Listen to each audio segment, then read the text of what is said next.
اللہ من الشیطان الرجیم بسم اللہ الرحمن الرحیم الحمدللہ رب العالمین الصلاۃ والسلام علی محمد وآلہ الطیبین الطاہرین اما بعد قال اللہ سبحانہ وتعالی فی القرآن الکریم وقولہ الحق لقد کان لکم فی رسول اللہ اسوۃ حسنہ۔ اس سے پہلے کہ میں اس آیہ کریمہ کی وضاحت آپ کے سامنے پیش کروں، بتا دوں یہ پروگرام اخلاق اہل بیت اطہار علیہ السلام کے حوالے سے آپ کی خدمت میں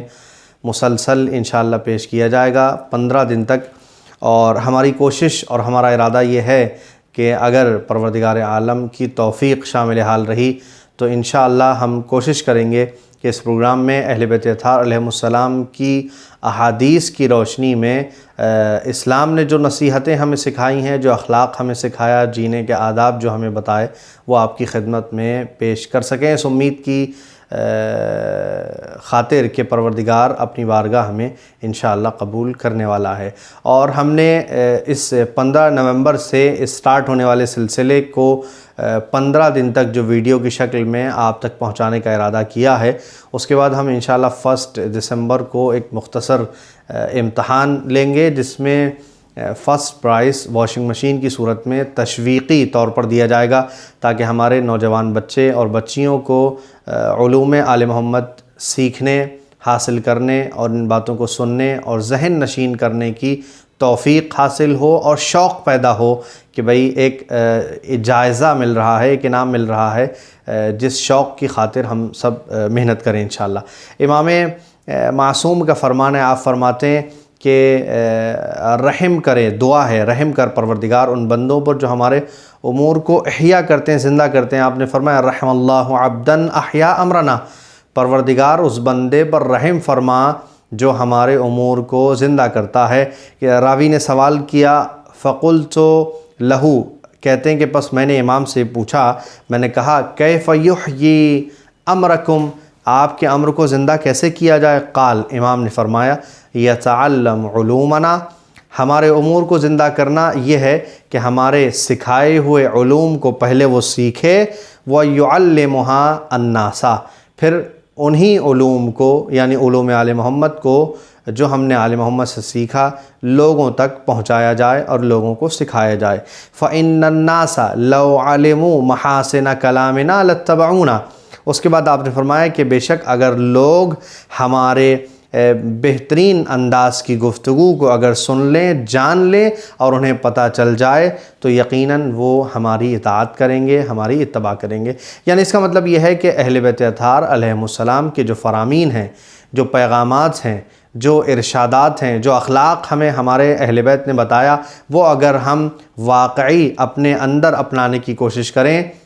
یا اگر اسے پہنچانے کی کوشش کریں، دوسروں تک پہنچائیں کہ بھئی امام نے یہ فرمایا، تو اسے پروردگار عالم پسند کرتا ہے، رسول پسند کرتے ہیں،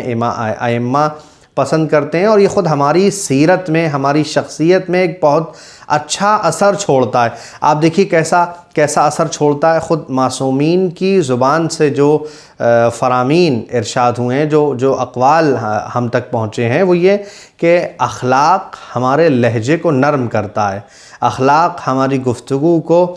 سافٹ بناتا ہے، اخلاق ہمارے کلام کو، ہماری گفتگو کو، ہماری بات چیت کو خوبصورت بناتا ہے۔ لوگ ہم سے بات کرنا پسند کرتے ہیں، لوگ ہمارے پاس بیٹھنا پسند کرتے ہیں اگر ہم بہترین انداز سے، نرم لہجے سے، بڑے ہی سافٹ کارنر کے ساتھ اگر کسی سے بات کرتے ہیں تو لوگ ہمارے ساتھ بیٹھنا پسند کرتے ہیں، ہمارے ساتھ بات کرنا پسند کرتے ہیں، ہماری گفتگو کو سننا پسند کرتے ہیں۔ لیکن اگر آپ کا لہجہ اچھا نہیں ہے، آپ مسکرا کے کسی کو سلام نہیں کرتے، آپ اسمائلنگ فیس کے ساتھ کسی سے ملنا نہیں چاہتے، تو آپ کے ساتھ یہ پریکٹیکلی آپ دیکھیے لوگ بیٹھنا شاید کم پسند کریں گے۔ پیغمبر اسلام نے فرمایا، حضور کی حدیث ہے، اذا احب اللہ عبدن، جب پروردگار عالم اپنے کسی بندے کو دوست رکھتا ہے، جب اس سے محبت کرتا ہے، اسے چاہتا ہے، تو کیا کرتا ہے؟ بڑی خوبصورت بات ہے، اس کے نصیب میں کیا لکھتا ہے؟ نصب فی قلبہ نائحۃ من الحزن، تو پروردگار عالم اس کے دل میں ایک ملال، ایک رنج، ایک حزن پیدا کرتا ہے۔ فَإِنَّ اللَّهَ يُحِبُّ كُلَّ قَلْبٍ حَزِينٍ، اس لیے کہ بے شک پروردگار عالم ہر ایک حزین دل کو پسند کرتا ہے۔ دیکھیے وہ افراد جو آپ اپنی دنیا میں، اپنی زندگی میں، اپنے گرد و نواح، اپنے چاروں طرف دیکھ رہے ہیں کہ جو ہمیشہ خوش و خرم ہے، جنہیں نہ کسی حلال کا خیال نہ کسی حرام کا خیال، آپ دیکھ رہے ہیں ایسے افراد کو کہ جنہیں اسلام کی حرمت کا خیال نہیں ہے، وہ کبھی کہیں کسی بھی گھومنے کے علاقے میں اگر جا رہے ہیں، اگر ان کے ساتھ خواتین ہیں تو انہیں پردے کا خیال نہیں ہے، انہیں حجاب کا خیال نہیں ہے، انہیں یہ نہیں پتہ اسلام نے کیا رکاوٹیں رکھی ہیں، کیا ممانعتیں ہیں، کن چیزوں سے روکا گیا ہے، کن چیزوں کو انجام دینے کے لیے کہا گیا، یہ ساری چیزیں نہیں ہیں، بس ان کی زندگی میں خوشحالی ہے۔ یا ہم دیکھیں مثلاً ایک یورپ کے کلچر کو دیکھیں، یا بہت ساری چیزیں آپ جو عملی طور پر، پریکٹیکلی طور پر محسوس کر رہے ہیں اپنے آس پاس، تو دیکھیں لوگ صرف ہو ہا میں لگے ہوئے ہیں، لوگ صرف دنیا کی لذتوں کے اندر اپنے آپ کو فنا کر رہے ہیں، دنیا کی خوبصورتیوں میں کھو چکے ہیں، وہ دنیا کی رنگینیوں میں اصل مقصد حیات کو بھلائے جا چکے ہیں، بھلاتے جا رہے ہیں، اور مسلسل اس انداز سے بھلاتے جا رہے ہیں کہ اب انہیں اصل مقصد حیات کا پتہ ہی نہیں چل رہا ہے۔ اس انداز سے بھول رہے ہیں وہ کہ بس وہ ہیں، ان کی دنیا ہے، دنیا کی رنگینیاں ہیں، دنیا کی لذتیں ہیں، کہ وہ خوش ہیں۔ بس انسان کو خوشی حاصل ہونا چاہیے، وہ طریقہ اخلاق کے خلاف ہو، وہ اسلام کے خلاف ہو، وہ تعلیم کے خلاف ہو، وہ بزرگوں کے دستور العمل کے خلاف ہو، وہ بزرگوں کی رسومات کے، یعنی کسی بھی چیز سے فرق نہیں پڑتا۔ یہ دیکھیے حدیث میں ہمارے حضور نے، نبی نے کیا فرمایا کہ اس طرح لہو و لعب میں مشغول افراد کی طرف آپ دیکھیں تو آپ جو ہے وہ غور کریں پیغمبر کی اس حدیث کو، جس میں آپ نے ارشاد فرمایا کہ پروردگار عالم اس طرح لہو و لعب کے دلوں کو پسند نہیں کرتا، اس طرح آزاد خیال کے لوگوں کو پسند نہیں کر رہا ہے۔ پیغمبر نے ارشاد فرمایا جب پروردگار اپنے کسی بندے سے محبت کرتا ہے، یعنی جب اپنے کسی بندے کو چاہتا ہے تو اس کے دل میں کیا کرتا ہے؟ حزن و ملال پیدا کرتا ہے، کہ اس کے اندر خضوع اور خشوع پیدا ہو جاتا ہے، سنجیدگی آ جاتی ہے، اور پھر وہ بیہودہ حرکتوں سے پرہیز کرنے لگتا ہے۔ اب یہ اہل بیت ہی کی تعلیم ہے جو ہمیں سکھا رہی ہیں سنجیدگی، جو ہمیں سکھا رہی ہیں بہترین اخلاق سے مزین ہونا۔ ہمیں کہیں بھی نہیں سکھایا جاتا کہ اگر سامنے والا انسان مسلمان نہیں ہے، وہ یہودی ہے، وہ ہندو ہے، وہ کرسچن ہے، وہ کسی بھی کمیونٹی سے ہے، تو ہمارا اسلام ہمیں یہ نہیں کہتا کہ ہمیں کسی بد زبانی سے یا بد سلوکی سے یا خراب برتاؤ کے ساتھ اس کے ساتھ ہمیں پیش آنا، نہیں، ہرگز نہیں۔ اسلام ہمیں یہ تعلیم دیتا ہے کہ ہم ایک بہترین انداز میں، ایک خوبصورت اخلاق کے ساتھ اپنے آپ کو پیش کریں، تاکہ ہمارے اخلاق کو دیکھنے اور سننے کے بعد، ہم سے گفتگو کرنے کے بعد سامنے والا انسان خود یہ کہہ اٹھے، خود یہ کہے کہ ہاں واقعاً یہ اہل بیت کا چاہنے والا ہے، سچ میں ایک سچا مسلمان یہ ہے۔ آپ دیکھیں اگر کبھی کبھی ہماری اپنی حیات میں، ہماری اپنی زندگی میں ایسا ہوتا ہے کہ کوئی چیز اگر ہمارے سامنے پیش کی گئی ہے مثلاً، لیکن جو ہمیں پسند نہیں ہے، کسی نے ہمیں کوئی چیز لا کے دی، ہمیں پسند نہیں ہے، تو ہمارا اخلاق یہ کہتا ہے، ہماری تعلیم یہ کہتی ہے، ہماری ایجوکیشن یہ کہتی ہے کہ ہم اس لائے ہوئے تحفے پر کوئی عیب نہ نکالیں، کوئی نقص نہ نکالیں، کوئی کمی نہ نکالیں، بلکہ اسے دل سے ایکسیپٹ کریں، اگرچہ ہمیں پسند بھی نہیں آ رہا ہے، لیکن ہم اسے لے کے رکھیں تاکہ اس کی عزت دوسروں کے نگاہوں میں رہ جائے۔ اگر ہم اسے کہیں کہ بھئی آپ نے کیا دیا ہے، کس انداز کی چیز ہمارے سامنے لے کے آئے، پیغمبر اسلام کی مثال ہے، آپ اپنے بزم میں بیٹھے ہوئے ہیں، دیکھا کہ پیغمبر اسلام کی خدمت میں ایک شخص ہے جس نے کچھ انگور آپ کی خدمت میں پیش کیے، اب نبی ہیں، معصوم ہیں، اللہ کی جانب سے آئے ہیں،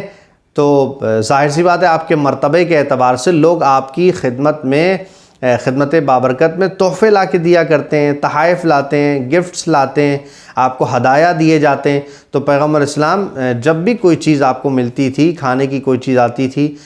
یا ویسے کوئی چیز آتی تھی، تو آپ شیئر کرتے تھے۔ پیغمبر اسلام کے آس پاس صحابی بیٹھے ہوئے ہیں، اب حضور جب بھی کوئی چیز آپ کو دی جاتی ہے تو آپ اپنے صحابیوں کے درمیان اسے شیئر کر کے کھاتے ہیں، تقسیم کرتے ہیں، دوسروں کو دیتے ہیں، مل بانٹ کے کھاتے ہیں۔ دیکھا کہ بھئی ایک شخص ہے جو آپ کی خدمت میں انگور لے کے حاضر ہوتا ہے، آپ نے دیکھا کہ وہ ایک نارمل انسان جو اعرابی ہے، مزدور قسم کا انسان ہے، بڑی خوشی سے نبی کی بارگاہ میں انگور لے کر آیا ہے۔ پیغمبر اسلام اس کی طرف دیکھتے ہیں اور دیکھنے کے بعد مسکرا کے کہتے ہیں کہ بہترین انگور آپ ہمارے لیے لے کر آئے ہیں، اور اس کے سامنے پیغمبر اسلام نے انگور توڑ کر کھانا شروع کیا۔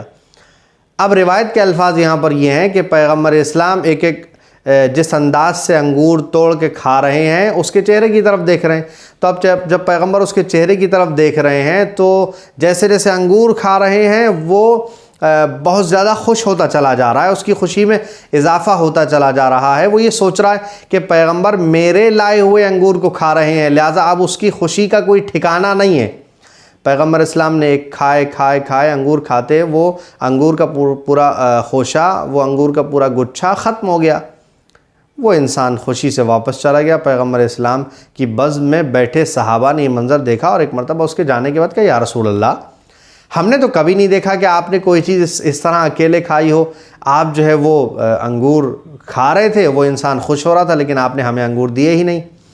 اب دیکھیے سننے کی بات، نتیجہ یہاں پر ہے، سننے کی بات یہ ہے کہ پیغمبر اسلام نے وہ انگور جب تناول فرمائے، جب انگور آپ نے کھائے تو وہ انگور بہت کھٹے تھے۔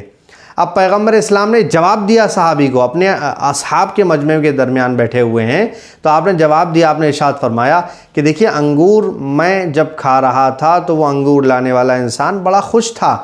اور میں جیسے جیسے انگور کھا رہا تھا میں دیکھ رہا تھا کہ اس کی خوشی میں اضافہ ہوتا چلا جا رہا ہے۔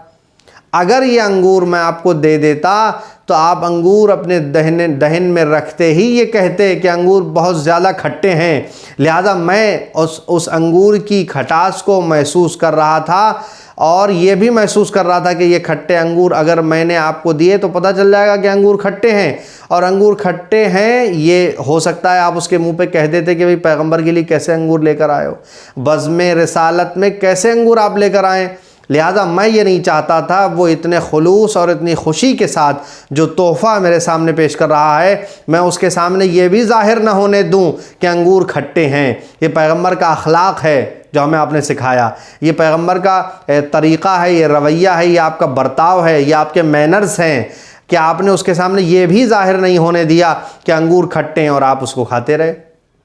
یہاں تک کہ آپ نے سارے انگور ختم کر دیے۔ جب انگور ختم ہوئے وہ چلا گیا۔ پیغمبر اسلام کے اصحاب کے سامنے یہی سبب آپ نے بیان فرمایا کہ میں نے انگور آپ کو اسی لیے نہیں دیے کہ میں دے دیتا تو آپ کو پتہ چلتا کھٹے ہیں، لہٰذا آپ اس کے سامنے کہہ دیتے، اس لیے میں نے سوچا میں خود ہی کھا لوں تاکہ اس آنے والے انسان کو اس بات کا اندازہ نہ ہو کہ میرے لائے ہوئے انگور کھٹے ہیں۔ یہ ایک طریقہ ہے، اس کے اندر ایک سلیقہ پایا جا رہا ہے، ایک جو ہے وہ فن ہے کہ اگر آپ کو کسی نے کوئی چیز دی ہے تو آپ اس کی تعریف کریں اور اس کی اس خوشی اور اس کے اس خلوص کا بھرم نہ توڑیں، اسے رکھیں کہ بھئی وہ آپ کے لیے کوئی چیز لے کر آیا ہے، آپ کے لیے اس نے کوئی کوشش کی ہے، تو بجائے اس کے شکریہ ادا کرنے کے آپ اس میں اگر نقص نکالیں گے تو اس کا دل ٹوٹ جائے گا۔ اور کسی کے دل کی حرمت، مومن کے دل کی حرمت کعبے کی حرمت سے زیادہ ہے۔ اگر کعبے کا احترام آج آپ دیکھ رہے ہیں کہ اللہ نے کعبے کو اتنا مقدس بنایا ہے، کعبے کا اتنا احترام رکھا ہے، تو آپ یہ جان لیجئے کہ کعبے سے زیادہ احترام اللہ نے ایک مومن کے دل کا رکھا ہے۔ کسی بھی مومن کے دل کو ہم توڑ نہیں سکتے، کسی بھی مومن کے دل کو ہم دکھا نہیں سکتے۔ اخلاق اہل بیت اطہار علیہم السلام ہمیں یہ ایک طریقہ اور ایک سلیقہ سکھاتا ہے کہ ہم کسی کے دل کو نہیں دکھا سکتے، کسی کے دل کو نہیں توڑ سکتے، بلکہ معصوم تو فرماتے ہیں جس نے آپ کو ظلم کیا، جس نے آپ کو ستایا، جس نے آپ پر ظلم ڈھایا اسے معاف کر دو، جس نے رشتہ توڑا اس کے ساتھ صلہ رحمی کرو، جو آپ کے ساتھ قطع رحم کر رہا ہے اس کے ساتھ صلہ رحمی کرو، جس نے آپ کے ساتھ برا اخلاق دکھایا، برے برتاؤ کے ساتھ آپ کے ساتھ پیش آیا، اس کے ساتھ آپ اچھا برتاؤ پیش کرو، جس نے آپ کو محروم کیا اس کو آپ عطا کریے۔ یہ امام کے فرامین ہیں، یہ امام کے اقوال ہیں جس میں آپ تعلیم اس انداز کی دے رہے ہیں کہ جس نے آپ کو نہیں دیا ہے آپ اسے دیں تاکہ آپ کا اخلاق نکل کر سامنے آئے۔ اسی لیے ارشاد ہے، امام محمد باقر علیہ السلام فرماتے ہیں، ان اکمل المؤمنین ایمانا